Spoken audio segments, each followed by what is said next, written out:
Merry Christmas from all of us at Together Forward. We're so excited for the Christmas season. It's one of my favorite times of the year. And because of that, we want to give back. We want to give you something that we hope that you'll enjoy. It is one of our lessons from our project management course. It's basic and it talks about what is project management and why do we need it.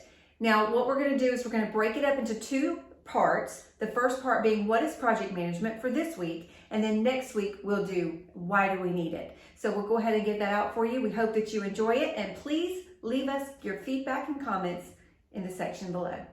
Merry Christmas.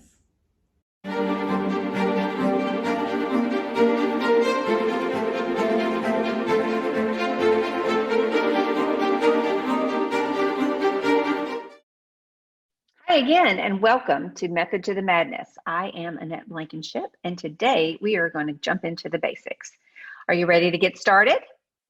Awesome. So first we want to talk about what is a project. Then we want to talk about what is project management. Then we'll jump into why we need project management. Project management is a complex process with a lot of different elements required to make a project successful.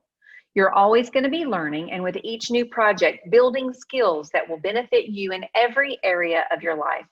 That's one reason I love it. It's never boring, and there's always a new challenge to overcome, and will contribute to your organization in a big way. You're going to help them bring order out of chaos and get your projects done. So focus on understanding the basics, but don't get the idea that you will ever execute perfectly. You are working with people, after all, who are human just like you and make mistakes. They forget to communicate. They have their own particular traits, and most of the time those traits are peculiar, just like your traits. So commit to doing your best, learning your leadership lessons, and building a high-performing team that will take your company to the next level. Let's dive in. So a project is a temporary endeavor. It has a defined start and end date. It has defined resources. Resources are more than just people and money, but those are two big ones. It could also be materials or networks or skills. The project is also unique in that it solves a well-defined, unique problem or opportunity, which we also call the scope of a project. It's not ongoing, repetitive work. It is temporary. It is unique. So sometimes I want to kind of do a little side note here. Sometimes people get confused between projects and operations because they share some characteristics. Both are performed by people, both are planned, both are executed, both are controlled, both have resource limitations. These common characteristics have a tendency to make project versus operational work confusing. But here's how we can make sure that we clearly understand it. Once the deliverable is done, your project will cease to exist because its objective has been achieved. Remember, it is a temporary and unique solution to a problem. So a project would produce something. If it's construction related, you'd have a house, a commercial building, or some sort of physical structure. Whereas the ongoing maintenance to a house would be things like cleaning, cutting grass. That's more operational.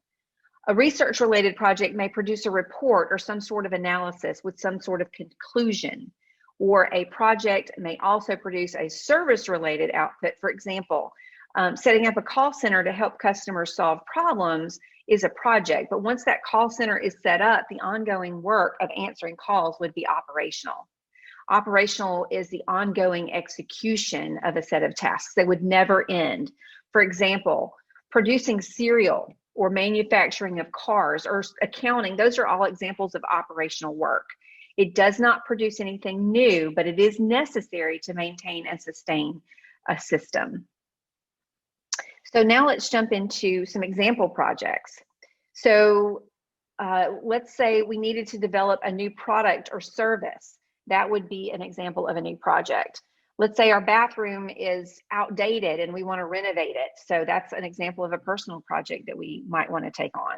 We wouldn't be doing that forever. It would be temporary and it would be unique.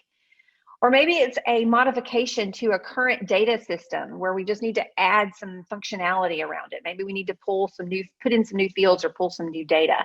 That would be an example of a modification project.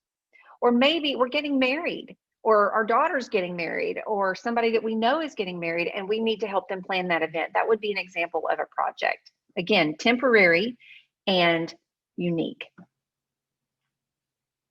So project management is the application of a proven process to a project. It includes knowledge, skills, tools, and techniques. It's kind of all-encompassing. And what that's going to do for us is it's going to help us meet that desired result of where we want to end up.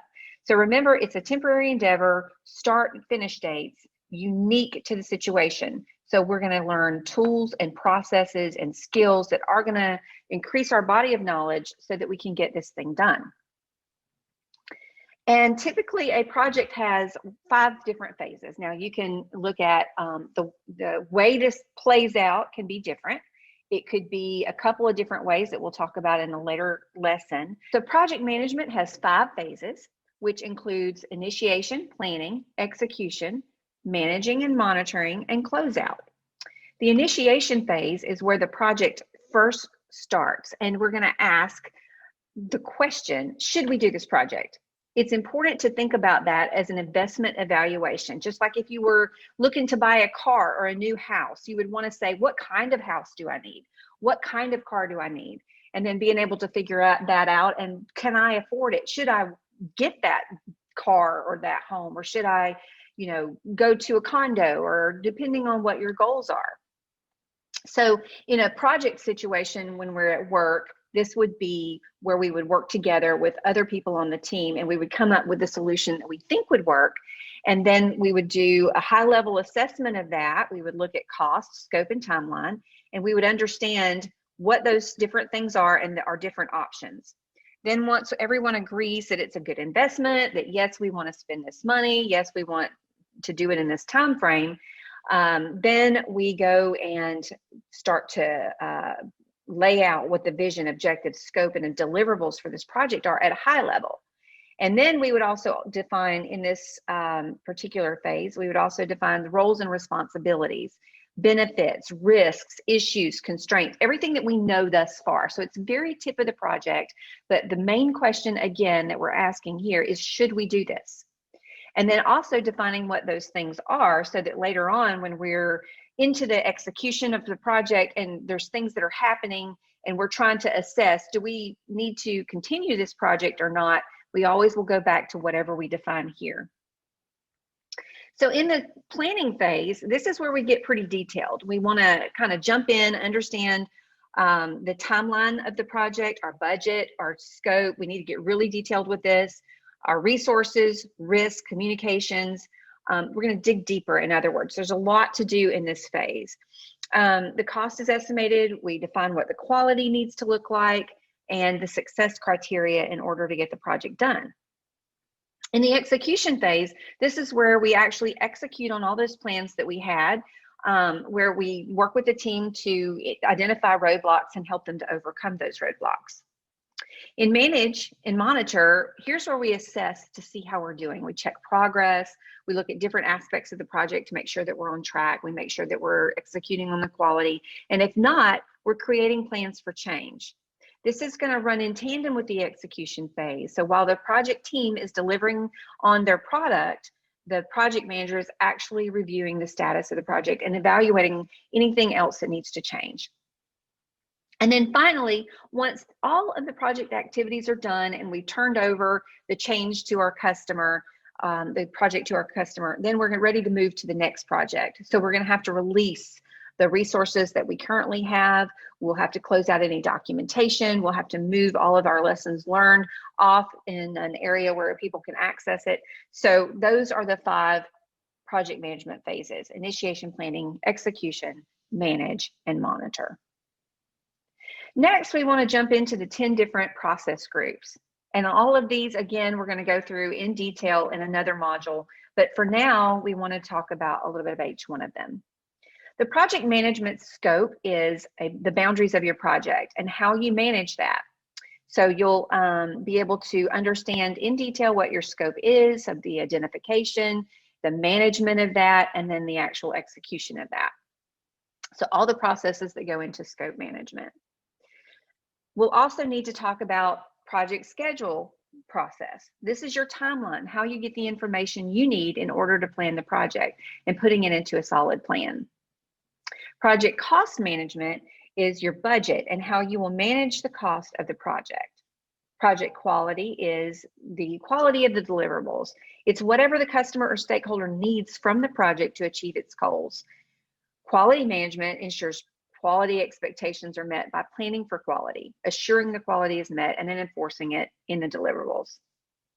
Project resource management is anything on your project that is needed, like we talked about before, like a skill set or adoption of a tool, or it could be people or money. Resource management is about planning it, scheduling it, and allocating your resources efficiently. Project communications is the process to manage all of the communications on your project. When you meet, documentation around the meetings and the venue of the meetings. It also includes what type of materials will be brought to the table and discussed at the meeting. Risk management is the process where your risks are identified, quantified, managed during a project.